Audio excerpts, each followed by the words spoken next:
वर्तमान सबुठारु बड़ खबर कंदोल नदीर बन्याचल भासुथिबा अजଣା व्यक्तिଙ୍କ शव उद्धार।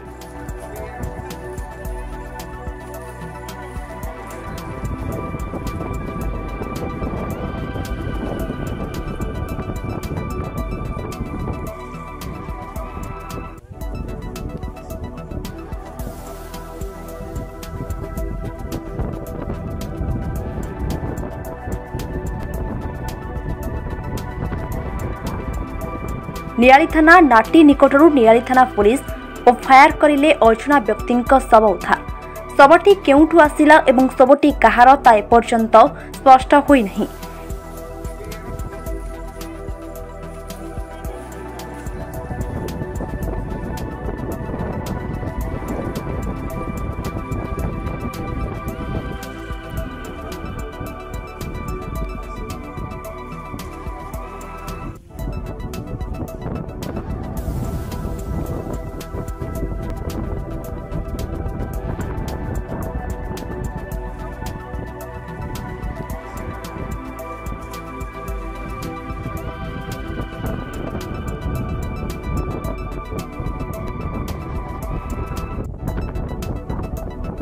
एभली समान भाव देखा मिली कुलश्री ठारे प्रतिवर्ष एही देवी कंदोल नदी में बन्याचल आसिले प्रायतः एभली परिस्थिति देखा मिले।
कटक जिला नियाली निरंजन का रिपोर्ट ओ न्यूज ओडिया।